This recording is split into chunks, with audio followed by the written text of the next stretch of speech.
The history of the Native Americans is huge, spanning over thousands of years and filled with stories of countless different tribes. Each of these tribes had its own way of life, beliefs, and traditions that contributed to their history. And while many of these tribes treated women with respect and honor, there were times and places where women faced incredible hardships and challenges, especially when they were captured in conflicts. Throughout their history, wars and battles between tribes and later with European settlers were unfortunately common. In the chaos of the battle, many of them were taken prisoner, and women in particular found themselves in horrifying situations. Their stories, which are often overshadowed by the grand narratives of war and diplomacy, are both harrowing and essential to understand the broader context of Native American history. Being captured by another tribe meant a complete destruction of their lives. These women were torn from their families, their tribes, and their homes. They were thrown into unfamiliar environments where they had to completely start from zero, with dangers all around them. Welcome to Past Perspective, and today we dive into the horrifying things that happen to Native American women once they have been captured. As we dive into this uncovered part of Native American history, it's important to mention that we are not making this video to sensationalize what happened, but to shed light on a topic that is often overshadowed by the grand narrative of history. But before we dive in, make sure to subscribe to our channel so you get to know about all the history topics that were never even talked about in history class. First, it's important to understand the historical context of the Native Americans, since their culture is first of all extremely different from what we think is normal today, and it's also important to see that the landscape of North America brought a huge variety of different lifestyles based on their geological circumstances. The North American continent has it pretty much all, from the icy tundras of the Arctic to vast steppes and deserts in Middle America.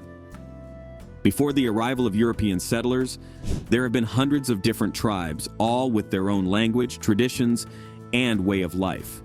From the nomadic Plains tribes like the Lakota and the Cheyenne to the cliff-dwelling Pueblo in the Southwest, their diversity was remarkable. However, this diversity also brought a bunch of challenges, and the dynamics between those tribes played a significant role in shaping the history of these indigenous people. While most tribes coexisted peacefully, trading and sharing resources, there have also been conflicts that lead to war. The reasons for starting a war between tribes were various, from territorial disputes to competition for resources or personal vendettas. These conflicts, while often just between two tribes, had a profound impact on the tribes involved, leading to shifts in power dynamics and territorial boundaries. Now, the role of the women for the Native American was vastly different than we know it from European societies at that time. And in many tribes, women were the backbone of the community. They were responsible for agricultural tasks, ensuring that crops like maize, beans, and squash, which are often referred to as the Three Sisters, were cultivated, harvested, and stored. These crops were vital for the tribe's survival, and therefore the women's expertise in farming techniques was invaluable. Another aspect of life women played a huge role in was the spirituality. For example, among the Navajo, women would become spiritual leaders or medicine women, guiding their people in rituals or ceremonies. Their ability to give birth was seen as a connection between earth and the spirit realm, and they were seen as a divine gift. In other tribes, for example in the Pacific Northwest and the Great Plains, women were esteemed artisans, crafting beadwork, pottery, and woven goods. This also ties back to spirituality, as their creations were not just functional but also carried symbolic meanings, often to tell stories of their ancestors or represent tribal histories. However, the status of women was not that high across all tribes, and their influence in overall politics, diplomacy, and intertribal relations was basically non-existent. In such tribes, women were reduced to managing households and raising children, while it was the domain of male elders or warriors to take care of the diplomatics. Therefore, their voice were less likely to be heard in councils or gatherings where significant tribal decisions were made. However, it's still important to mention that while their tasks were seen as less important in such tribes, they were still essential to the survival of their tribes, but this also exposed the vulnerabilities of women during times of conflict. Therefore, the act of capturing women during times of conflict was not just a byproduct of war, like it was in many societies in Europe at that time. It was a deeply rooted strategy with different motivations. The first motivation was to gain a strategic advantage over other tribes. Even though we often see the Native American tribes as very tribal, the dynamics between their tribes were a chessboard of diplomacy, negotiations, and power plays, and not just about physical confrontations. Unfortunately, in this setting, captured women often became invaluable pieces on this chessboard. They could be leveraged for peace treaties and act as guarantees for the cessation of hostilities between tribes. In situations where a tribe's warriors or chieftain was captured or imprisoned, women could be used for ransoms or exchanges, ensuring the safe return of their own tribe members. However, this tradition would not just be used in their intertribal conflicts. They have also used this strategy after European settlers started to expand their territories. Here again, Native American tribes would capture women to negotiate with their new opponents, hoping to secure better terms or agreements. But beyond just the strategic reasons, the act of capturing women had deep cultural implications. In some tribes, especially those that saw women as a divine gift, it was their goal to integrate these captured women into their communities. And besides the spiritual reasoning, there were many motivations behind integrating women in their societies. A lot of the time, tribes had suffered significant losses due to disease, warfare, or other circumstances. Therefore, captured women were used to increase tribal numbers by bearing kids.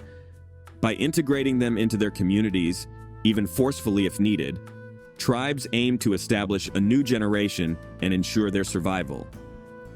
But even beyond mere numbers, these women brought with them a wealth of knowledge, traditions, and skills from their native tribes.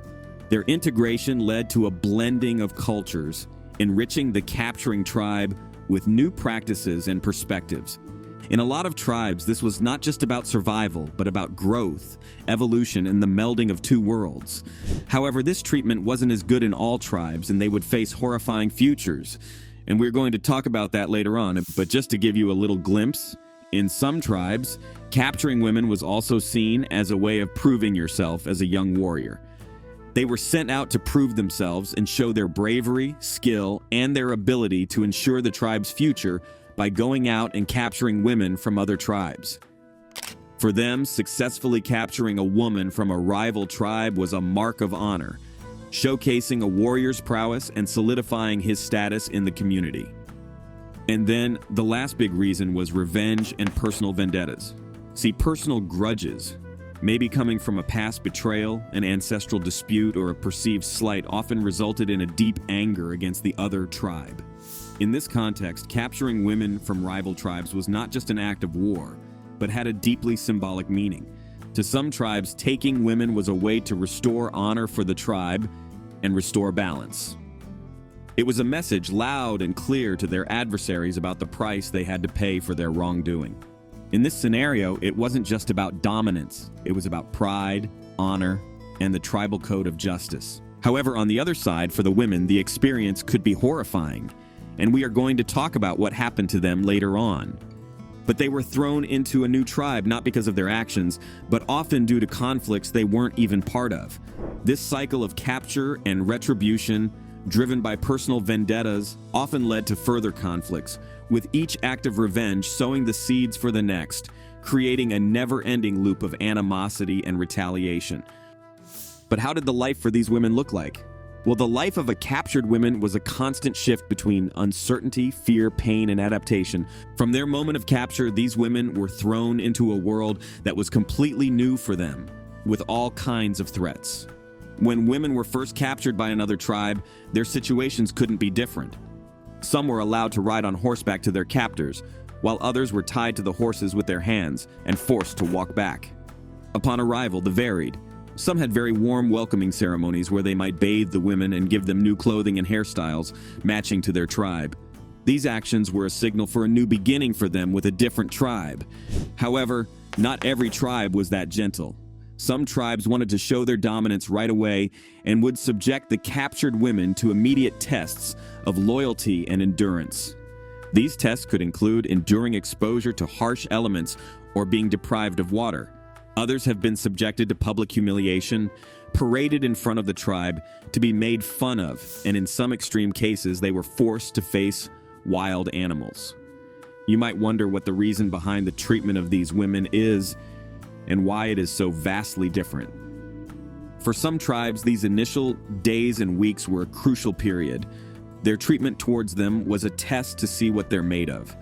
Some managed to earn respect or even find acceptance, while those that didn't show their worth faced a grim existence, marked by hardship and constant reminders of their captive status. However, for other tribes, it had a different goal. This wasn't about finding strong women. The goal was about wearing them down, physically and mentally, to make sure they were submissive to their captors. Once the trial rites were over, the process of integration began. For many captured women, this meant adapting to a new way of life, with unfamiliar customs, traditions, and social hierarchies. They were often assigned to new roles within their tribe, and most were paired with tribal members. This happened either through forced marriages or as companions to help them reproduce more quickly. However, the integration was not always smooth.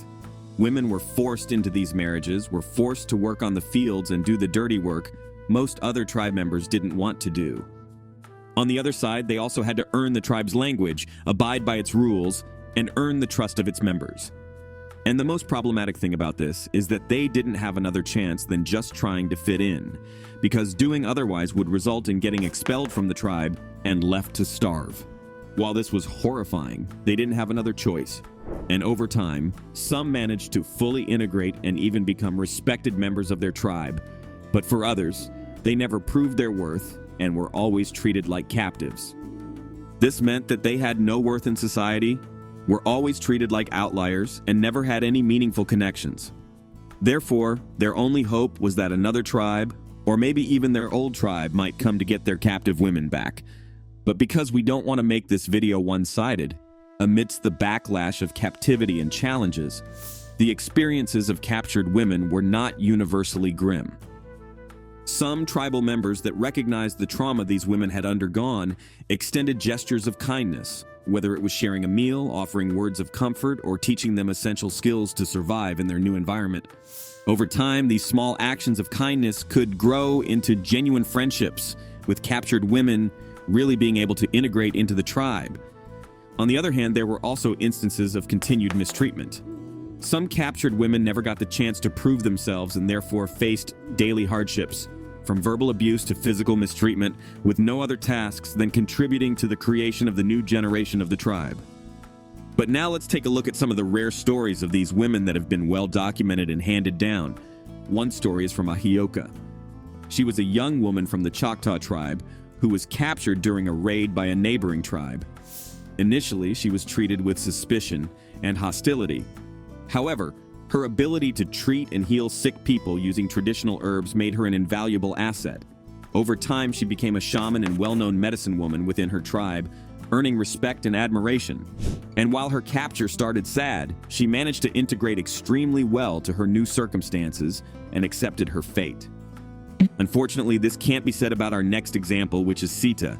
She was captured by a rival tribe. Right from the beginning, she was forced to walk all the way back to her new tribe without any food or water. Upon arrival, she was mistreated and witnessed the worst of humanity. For years, she was forced to stay with their new tribe without finding a single way to integrate with them. However, later on, a change in leadership was her option to flee from the tribe, and she managed to return to her old tribe. But instead of being treated like a broke victim, she was seen as a survivor. And over the next few decades, her stories would be shared. Now, this treatment didn't just happen to Native American women, but also to European women when the Europeans started to colonize the North American continent. One such example is Olive Oatman. She was captured by the Yavapai in 1851 after they killed her family. Olive and her sister, Mary Ann, were enslaved by them for about a year. As you can imagine, the treatment was incredibly bad, but luckily for her, she was traded to the Mojave, where she then was treated better and even adopted by a local family. Olive was famously tattooed on her chin, a Mojave tradition. After 5 years, she was ransomed back to American society. Her story became widely known, and she even wrote a book about her experiences. These stories, while just a few among many, highlight the diverse experiences of captured women. Some managed to escape, while others integrated into their new tribes. However, one of these stories has also shown us the change in the way of life of the Native American, which have been the arrival of European settlers.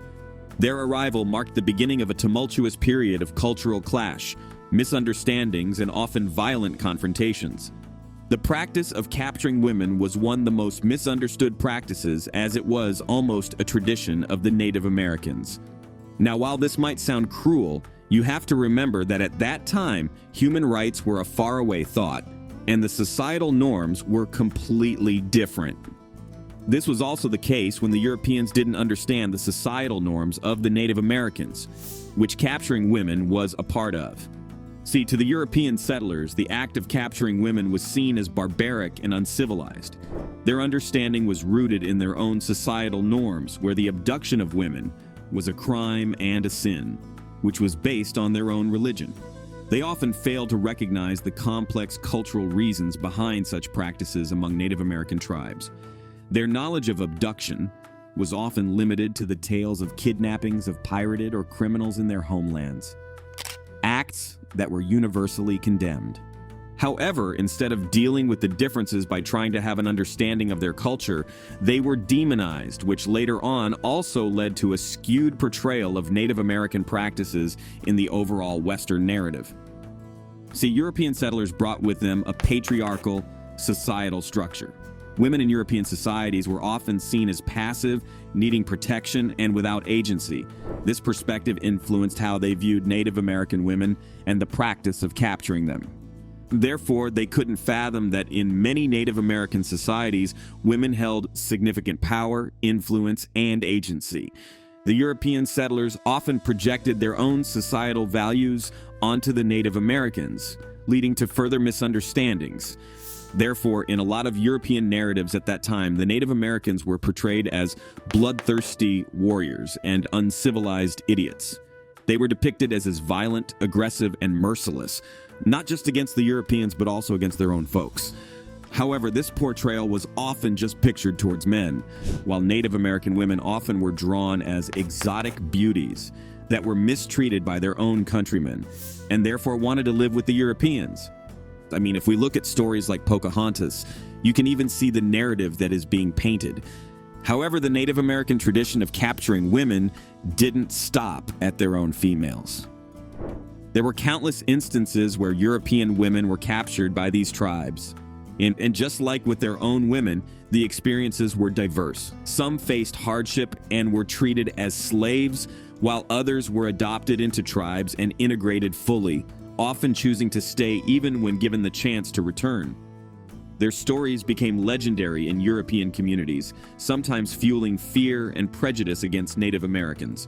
One of these examples is the story of Mary Rowlandson, who was captured by the Wampanoag during King Philip War in 1675, and it became a best-selling narrative. Her account detailed her time with the tribe and her eventual ransom. While she described some kindnesses, her narrative also reinforced the settlers' view of Native Americans as savages. And this story of misunderstandings and prejudices of the European settlers had long-lasting impacts. Their accounts, whether through official records, personal narratives, or oral stories, shaped the narrative for generations. The practice of capturing women, instead of being understood in its cultural and historical context, became a tool to further the colonial agenda, painting Native Americans as other and justifying the settlers' expansion and often brutal tactics. It took centuries until the Native Americans were understood and got paid reparations for this mistreatment they had faced. And while some of the things that happened to women are just straight out barbaric, and looking at it from our modern lens can be described as horrifying, we should not forget that it was part of their tradition and history. Now, don't get me wrong. I'm not trying to justify the acts of the Native Americans. It's important to remember that at this time, they didn't know any better and have seen this process as normal, and it was part of their culture. Thank you for joining us today at Past Perspectives on our journey about the horrifying things Native Americans did to Native women. If you enjoyed this video, make sure to subscribe to our channel to learn about more topics that were never talked about in history class. With that being said, thanks for watching, and until next time.